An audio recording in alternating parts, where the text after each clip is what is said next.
accord FCC Cash. Qu'en pensez-vous, chers fidèles téléspectateurs, compatriotes congolais? Un accord mystérieux qui laisse juste là à désirer. Némi Mouliane, quoi qu'il démenti, dira que cet accord nécessitait aussi que le FCC revienne et reprenne la présidence en 2023.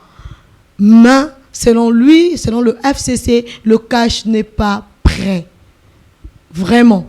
Et de l'autre côté, nous continuons à constater de multiplication des arrestations de hauts cadres en République démocratique du Congo. Entre autres, le DG de l'OGFM, allais-je dire, sous MAP.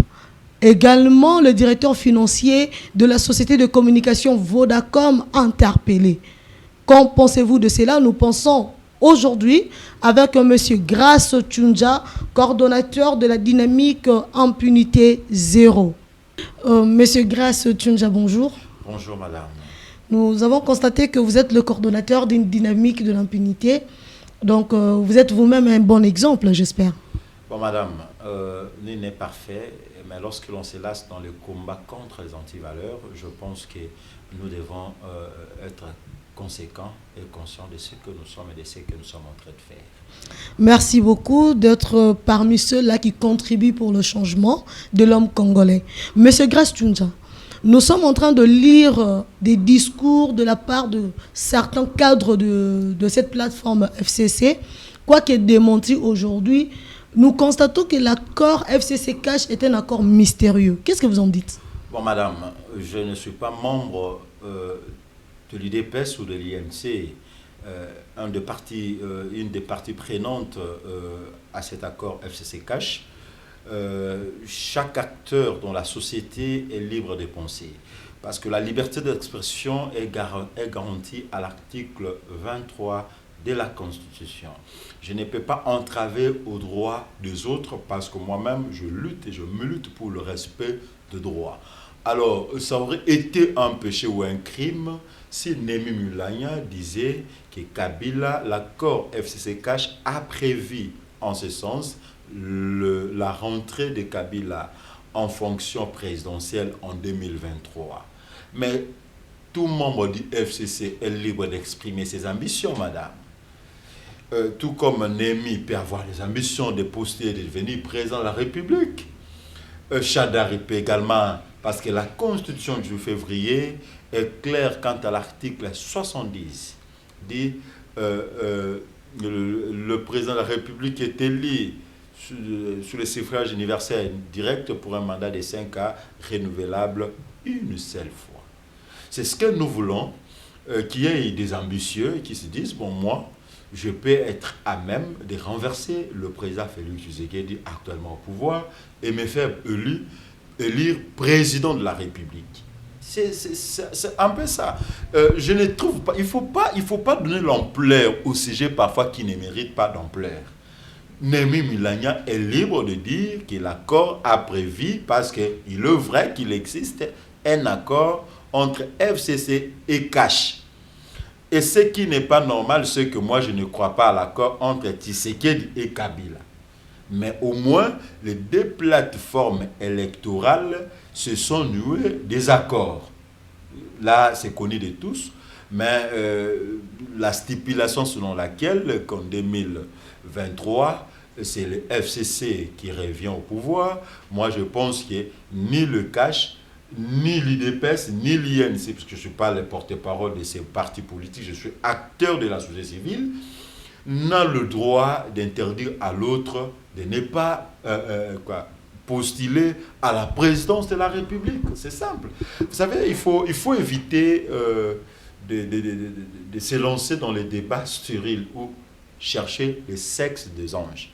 Parce que tout le monde, tout citoyen congolais est libre de postuler, d'exercer ses droits civils et politiques, et qui font d'office le droit de l'homme que nous sommes en train de défendre. Alors, encore moins, il faudra croire que postuler, cela ne suffit pas, mais il faut être sûr que la population va te voter. Si je ne vois, moi, là c'est sur le plan sociologique, je ne vois, moi, aujourd'hui, membre du FCC, postuler à la présidence de la République et se faire élire comme président de la République. Parce qu'il y a un peuple qui digère très mal les gens du FCC parce que les ont non seulement parce que le peuple est animé de la mauvaise foi pour ne pas les accepter, mais tout simplement parce que ceux qui ont dirigé avec Kabila pendant 18 ans ont contribué à la destruction du pays, ont contribué au détournement massif de ce qui appartient à l'État, ont contribué à l'appauvrissement de la population congolaise, ont contribué à la médiocrité, voire même de l'éducation congolaise, ont contribué, voire aux jeunes dépendants, aux jeunes qui ne peuvent pas faire quoi que ce soit, aux jeunes qui ne peuvent pas exprimer des ambitions de devenir DG, aux jeunes qui ne doivent être là que acclamés à ce leader du FCC. Encore moins aux jeunes qui ne sont là que pour dire Mingi Mingi Raïs. C'est ça en fait l'œuvre du FCC. Le FCC a contribué au massacre à Beni, au massacre au Kasaï, aux fausses communes de Maluku.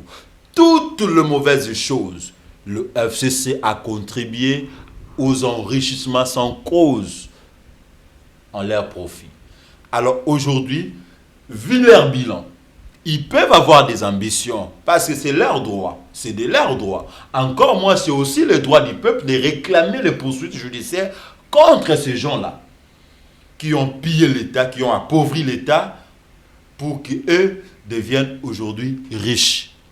Je ne vois pas, moi, ce peuple voter pour un candidat à la présidence de la République. Monsieur Grace Tchunja, une question.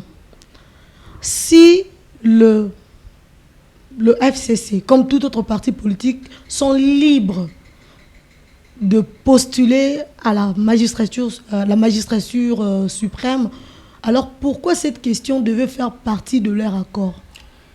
Non, en fait... Peut-être parce que vous êtes en train de dire que ça ne devait pas faire une question de polémique, alors que c'est une question pertinente je dis ceci, dans le débat. As-tu au moins cet accord et la disposition prévoyant que le cash va accompagner le FCC à la présidence de la République? Mais ils sont 2023. Alliés. Ils sont principaux. As-tu cet accord? Non, nous n'avons pas cet accord. Je ne suis pas partisan. S'il vous plaît, monsieur Grasse. Il ne faut pas qu'il y ait un débat qui fera de moi membre du cash. Non, vous n'êtes pas membre du cash. Ce n'est pas ce que je suis en train de dire ici. Mais seulement, nous sommes en train d'analyser. Mais moi, je soutiens le président Félix Tshisekedi pour qu'un jour, il donne à la République un état de droit parce qu'il en a la volonté. Je le soutiens à titre individuel et personnel. C'est une démarche. Ni mon mouvement. C'est une démarche et une question. Mais seulement nous sommes en train de lire le propos. Quoi qu'il démenti, nous avons bel et bien souligné là-dessus. Madame, mais seulement nous cherchons à comprendre s'ils sont libres de postuler, de rêver briguer à la magistrature suprême. Pourquoi cette question devait faire partie de cet accord? Madame, leur liberté garantie par la Constitution et par nous le reconnaissons. Politique. Parce que la Constitution, déjà que cet accord-là a quelle nature juridique? Madame, mais il faudrait instruire la population. Cet accord-là, FCC cash, qui aujourd'hui devient un argument de tout, de quoi, qui doit dominer l'actualité politique en RDC, à quelle nature juridique et quelle force probante entache cet accord? Mesdames et messieurs, moi je pense que c'est la Constitution qui est le socle d'une société. L'accord politique, vous ne pensez n'a pas, rien à voir. Et c'est ce qui est. Merci beaucoup, madame. Je ne pense pas, parce que moi, je ne peux pas penser par rapport à ce qui est. La Constitution, c'est le socle. Merci, madame. J'aime ça. Le socle, la base même de notre société.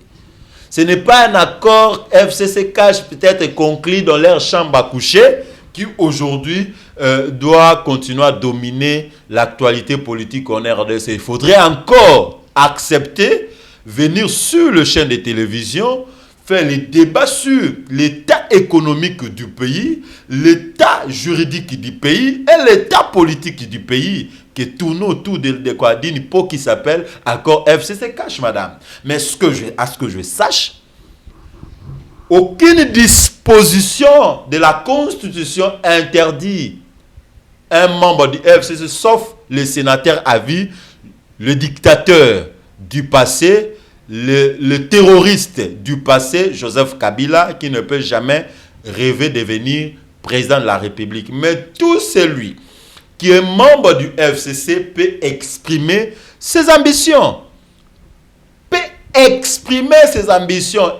Librement afin d'exercer ses droits civils et politiques. Oui, c'est leur droit. Mais là où il y a les droits, il y a aussi les obligations. Et le peuple qui doit voter a aussi son droit de refuser de voter les immoraux. Parce que le FCC est rempli des immoraux.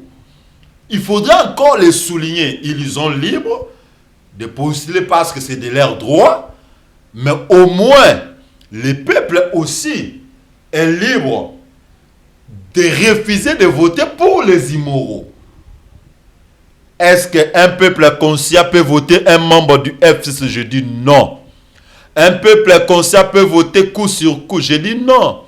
Un peuple conscient ne peut pas voter pour Janine Mabunde, pour Obeminako, pour Bochab, qu'on a détourné 32 millions de la SNEL. Un peuple conscient ne peut pas voter pour ces gens-là, pour toute cette bande de médiocres. Un peuple conscient, parce que le peuple est libre, ils ont droit de postuler. Le peuple aussi a droit de refuser de voter les immoraux. C'est ça qui est simple. Cet accord-là, moi, ça n'a rien à voir avec le droit à l'exercice, à ces exercices de droits civils et politiques. Ça n'a rien à voir. Parce que la Constitution leur autorise, ils peuvent postuler. Mais si au moins, dans les stipulations privées, dans des chambres, ils se sont entendus qu'en 2016, mais je ne vois pas, vous 2023. Croyez que, en 2023, vous croyez que le fils d'Étienne Tshisekedi peut accepter, laisser le pouvoir, alors que les fondements de l'état de droit et des peuples d'abord ne sont pas encore assurés. Et nous qui pensons à la lutte, à honorer la lutte de notre grand maître, je cite Etienne Tshisekedi Mulumba, qui m'a tenu la main, dit un jour, je retiens, c'était en 2016, un Etienne Tshisekedi meurt aujourd'hui, 10 000 Tshisekedistes sont en gestation. Nous continuons l'œuvre du maître. Et je ne vois pas un de mes collègues du combat, Félix Tshisekedi, accepter, laisser le pouvoir sans qu'il ait fondé le pays sur la vision de son père biologique et de son père idéologique. C'est encore une question à réviser. Intéressant. Monsieur Grace Tchounza, quelle vie, de manière timing, on pourrait dire, de la durée, donnez-vous à cet accord FCC Cash? Qu'est-ce que le peuple congolais peut espérer de résultats de cet accord? Dans l'accord FCC Cash, je retiens que, pour ne parler que du cash, il y a un sorcier qu'on appelle Vital Kamerhe. Et déjà, nous ne sommes pas là pour taxer. Non, écoute un peu. Il y a un sorcier, un détrôneur qui s'appelle Vital Kamerhe. Qui, dans un corps sain, il y a des membres qui sont en train d'être pourris. Et le corps sain, c'est UDPS, qui fait partie du cash. Aujourd'hui, je ne vois pas que le cash doit exister. Vous êtes un militant de l'UDPS? Non, je ne suis pas un militant de l'UDPS, mais c'est quoi votre problème? J'ai cru au combat d'Etienne Tshisekedi. Ok. J'ai cru au combat d'Etienne Tshisekedi et tous ceux qui sont adeptes de la vision du peuple d'abord et de l'état de droit, je les accompagne et on s'accompagne, on se soutient. D'accord, évoluons. Parce que l'objectif, c'est le Congo d'abord. Et aujourd'hui, je ne vois pas l'existence du cash d'abord. Et parce que le cash ne doit pas exister, le FCC doit exister. Et déjà, la nuit et la lumière ne marchent plus. Et ne marchent pas ensemble. Alors qu'ils sont en coalition, ils marchent déjà ensemble. Ne marchent pas ensemble. Non, en fait, ils sont ensemble, ils sont en coalition. Ce sont des hypocrites. Mais ils travaillent ensemble. Ce sont des hypocrites, madame. Les uns ont la majorité parlementaire, les autres ont la présidence. Madame, j'ai conseillé au président Félix Tshisekedi à travers le média, ça aurait été préférable qu'il aille en coalition, en cohabitation qu'en coalition. Parce que en cohabitation, le président de la République, c'est lui qui est le garant de la nation. C'est lui qui conduit la politique nationale. Mais c'est ce qui est et au cas où le cohabité du FCC bloquerait sa politique, facilement il dissout l'Assemblée. Aujourd'hui, le FCC se comporte en cohabitation. Mais sur les faits, ils brandissent la coalition. La coalition. Ça devient un problème. Ce sont des hypocrites. Déjà que la lumière et le ténèbre ne peuvent marcher ensemble, je ne vois moi la survie de ce supposé accord FCC-Cash. Ben, je crois, même si cet accord existerait, nous allons prendre en otage, nous le peuple congolais. Nous allons prendre en otage le président Félix Tshisekedi et le reconduire en 2023, je crois. Cet accord-là, je dis même si ça existait, madame, nous sommes en train d'observer, nous attendons le résultat. En 2023, vous avez un bilan à présenter, vous avez un rapport à rendre. Je dis ceci au nom du peuple, même si cet accord-là existerait, parce que le président Félix Tshisekedi prône l'état des droits et le peuple d'abord, la bonne gouvernance. Donc, nous partageons avec lui les mêmes valeurs, avec le peuple, parce qu'il incarne les aspirations du peuple. Nous allons les prendre en otage et les ramener, parce que c'est le peuple qui est... Article 5 de la Constitution dit « La souveraineté nationale appartient au peuple et tout pouvoir émane du peuple. » Les pouvoirs n'émanent pas de l'accord FCC-Cash. Les pouvoirs émanent du peuple. Tout pouvoir, sans exception aucune. Et donc le peuple, dans ces cas, prendra le président Félix Tshisekedi en otage et l'amènera à la présidence en 2020. Travaillez car le peuple attend de vous un bilan. Vous avez un bilan à présenter. Vous avez un madame, bilan. Quand tu dis travailler, n'est pas un problème. Il faut faire la part des choses. La concrétisation sur le terrain il faut faire la part des choses. Nous le faisons, madame, bien sûr. Je ne suis pas membre du gouvernement Félix Tshisekedi. Non, vous accompagnez membre la du vision. Gouvernement, j'accompagne la vision personnelle du chef de l'État. Et non la vision commune du gouvernement congolais. Il faut faire la part des choses. Sa vision, c'est l'état de droit. Madame, excuse-moi, chers compatriotes, la vision du président Félix Tshisekedi, c'est l'état de droit, la bonne gouvernance. C'est cette vision-là que moi j'accompagne. Je n'accompagne pas le gouvernement congolais, parce que je sais qu'il y a un membre du quoi, il y a des gens, c'est géré par le FCC. Je n'accompagne pas la vision personnelle, et parce que l'homme a manifesté la volonté et il fait tout ce que je lui demande. Je lui ai demandé, j'étais le seul et l'unique, je peux vous donner des vidéos, demander la réforme des institutions judiciaires. Je sais comment l'atteindre à travers le média, et tout ce que je fais, ça l'arrive. Je demande la réforme des institutions judiciaires, nous en avons. Et s'il y a quelqu'un d'autre qui a demandé à ma place, qu'il me contredise. J'ai demandé.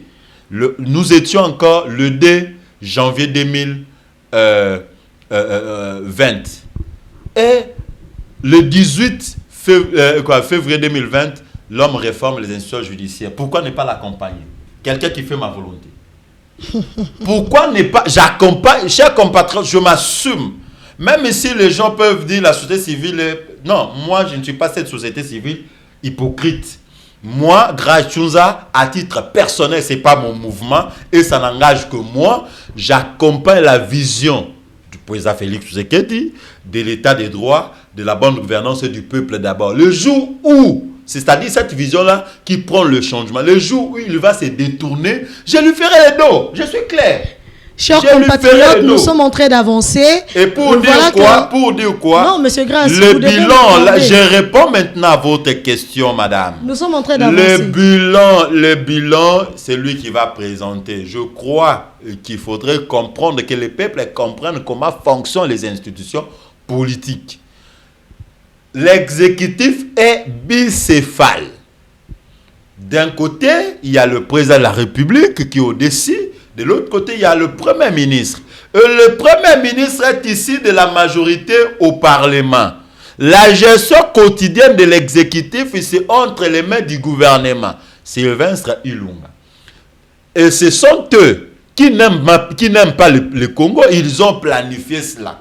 Parce qu'ils ont avec eux quelques personnes qui ne maîtrisent pas bien la Constitution, mais qui lisent quand même la Constitution, qui ont fourni beaucoup d'efforts pour mettre cette stratégie, c'est donner la majorité numérique des nominations avec Corneille Nangaa et Kabila à Kingakati, et cette majorité-là qui bloque le développement et le changement en RDC. Ce n'est pas le président Félix, c'est parce que l'homme a la volonté. Nous avions vu, il a réformé les institutions judiciaires. Aujourd'hui, les DG sont en train d'être matraqués et nous lançons l'impunité zéro. Nous allons y arriver, ne soyez pas pressés, messieurs Grasse. Chers compatriotes, nous sommes en train d'avancer. Voilà, nous entamons directement la deuxième thématique. Nous parlons de cette multiplication des arrestations de hauts cadres en République démocratique du Congo.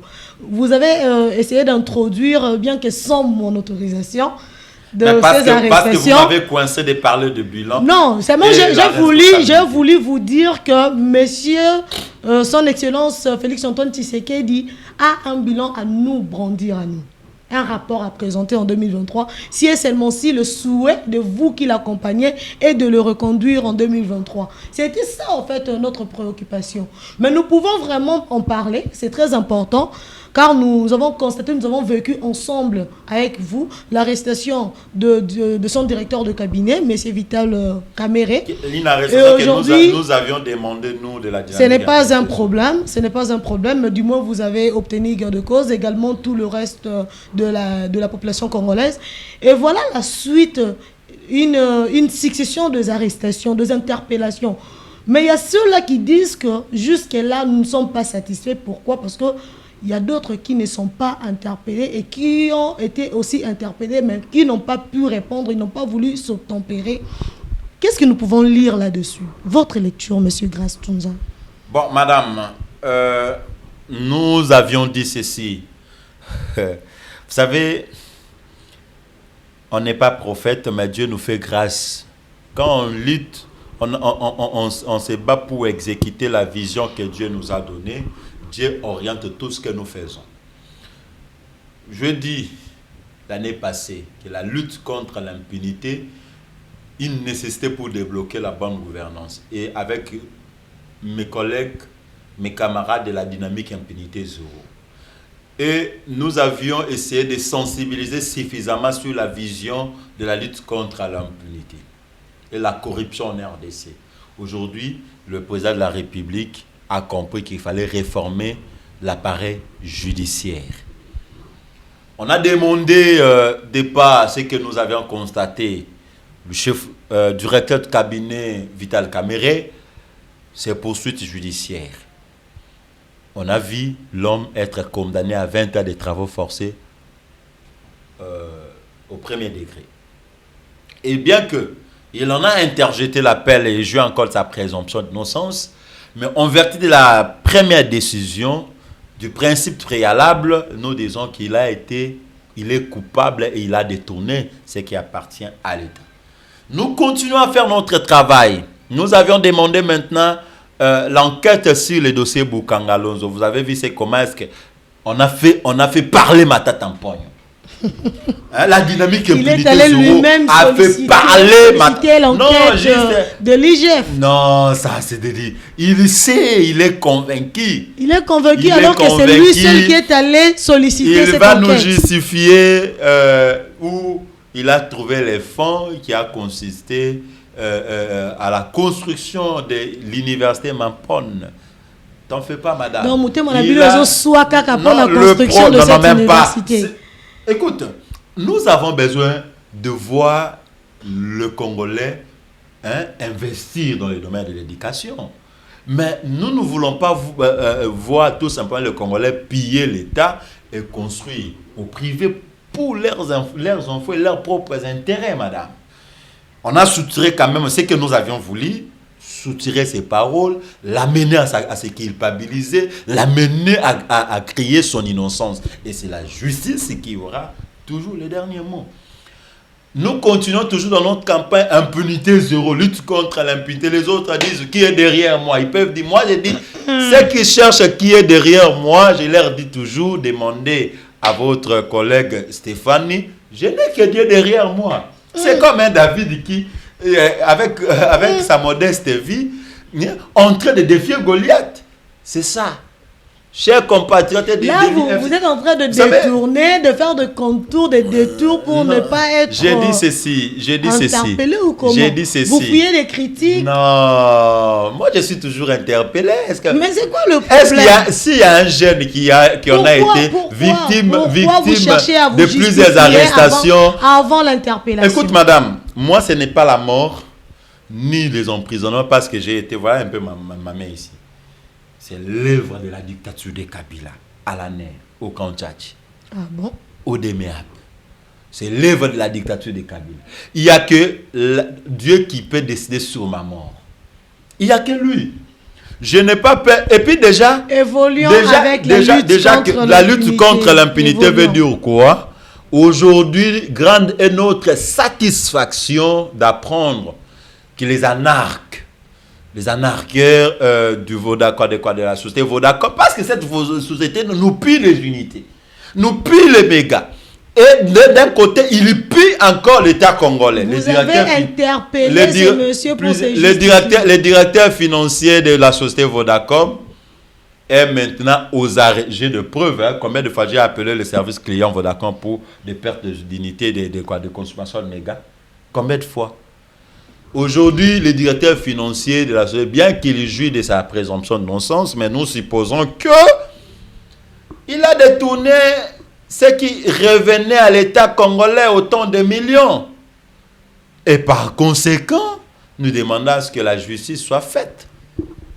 Et pourquoi pas que cette société, qui est suffisamment riche, paye des DI à l'État congolais, dommages et intérêts à titre de milliards à l'État congolais pour des préjudices graves qu'il aurait occasionné à l'État congolais à travers le DG, le directeur financier de la dite société. C'est ça notre satisfaction. Est-ce que Vodacom est la seule entreprise de communication, la seule société de communication qui dupe à l'État congolais? Jusque-là, c'est d'abord... Jusque-là, c'est d'abord l'entreprise que l'État congolais, que la justice a pu mettre la main. Mais je pense qu'il faudrait encore voir d'autres entreprises que je ne vais pas citer ici qui pillent la population congolaise et l'État congolais lui-même. Donc, nous sommes encore satisfaits de l'arrestation provisoire, mandat d'arrêt provisoire de DG de l'OGEFREM et l'autre. Parce que il faudrait que ce qui revienne à l'État lui soit dû, madame. On ne peut pas accepter ou digérer être dans un pays extrêmement pauvre avec deux individus hyper riches. Et ces individus-là se croyaient à l'époque de Kabila comme le demi-dieu. Aujourd'hui, vous avez Shadari. Les demi-dieux, parce que qui étaient les grands dieux? Les grands dieux, pour eux, c'était Joseph Kabila. Et ce sont les demi-dieux. Et aujourd'hui, vous avez Shadari également qui s'est construit l'hôtel là-bas, à qui vous avez vu comment est-ce qu'on a inauguré. Il faut que la Cour des comptes... Je me demande, que fait la Cour des comptes dans notre pays? C'est une cour qui doit exister tout simplement parce qu'une institution doit exister ou pour consommer le frais de fonctionnement de l'État congolais? Non. La Cour des comptes doit faire des enquêtes. Tu travaillais, j'étais ministre à tel ministère. J'ai fait autant d'années, autant de mois. J'ai gagné autant. Et on fait la sommation. Toi, un fonctionnaire, vous avez les généraux. Pour ne parler que de Safari Beach, un investissement d'un général. Un général, nous avions connu que son salaire maximum, c'est 82 000 francs congolais. Madame, je ne sais pas, peut-être on a amélioré. Avec des primes, il a une fonction, il est avec des primes, il n'est pas plus fonctionnaire que ceux qui travaillent à l'enseignement supérieur et universitaire. Il n'est pas plus fonctionnaire que... Mais c'est un général en fonction et non chômeur. C'est-à-dire, les professeurs d'université, les enseignants des écoles primaires et secondaires sont des enseignants en retraite. C'est ça, ce que vous voulez dire. Ils ont également de primes. Tous travaillent pour l'État congolais et pour la population congolaise, madame. C'est un problème de classe. Un problème, oui, nous ne refusons pas ça. Et le général est plus élevé que le professeur d'université qui a investi toute une vie en train d'apprendre la science pour aider son pays. Non, madame. On accepte. Hier, nous étions dans une activité avec des magistrats et des procureurs généraux. Oh, les conditions de travail. Mais vous avez prêté serment de travailler dans les mêmes conditions. Vous avez prêté serment de travailler dans les mêmes conditions et en respectant la loi, en offrant à l'État congolais un bon service. Madame, on n'est pas général pour organiser les rébellions à l'Est, pour s'enquérir des immeubles, madame. Qu'est-ce que vous voulez nous dire ici? Un jour, on peut devenir général avec un salaire de 82 000 francs congolais, vous avez un investissement de plus de 30 millions. Quelle démonstration magique que vous pouvez nous faire ici? Devant la population censée vous suivre et vous écouter. Vous avez des généraux avec des immeubles à 15 niveaux dans ces pays. Vous avez les tangos forts, décriés partout, qu'il a vendu les armes à l'Est. Aucune justice s'est investie là aussi. Reconduit par Félix Antoine Tshisekedi en fonction. Bon, il est le porteur de la politique nationale et le commandant suprême, il sait pourquoi. Moi, je pense que le fils d'Etienne Tshisekedi, c'est un stratège. Il ne l'a pas fait pour rien. Il sait ce qu'il a fait. Nous sommes en train de... Et vous avez l'autre général qui est en train maintenant d'alimenter au Katanga. Nous courons derrière le temps. John Numbi qui doit... un des acteurs de double assassinat, Floribert Cheber, Fidel Bazan. Vous avez beaucoup de choses ici dans ces pays et vous voulez que nous acceptons ce genre de choses dans ces pays. Plus rien ne sera comme avant. La lutte contre l'impunité est en marche. Et cette lutte est une affaire de tous. Et c'est cette lutte qui va changer ces pays. Je crois, je suis convaincu. Vous lancez un dernier message aux compatriotes congolais concernant la lutte et concernant la situation générale sécuritaire de la République démocratique du Congo. Mes chers compatriotes, je pense que Lumumba avait raison de dire, sans la lutte, nous obtenons rien aujourd'hui ni demain. Nous avions compris que grâce à la lutte, nous avions la toute première alternance pacifique et historique de la République démocratique du Congo. C'est grâce à la lutte que Lumumba et les autres ont pu donner à la République démocratique du Congo l'accès à la souveraineté internationale.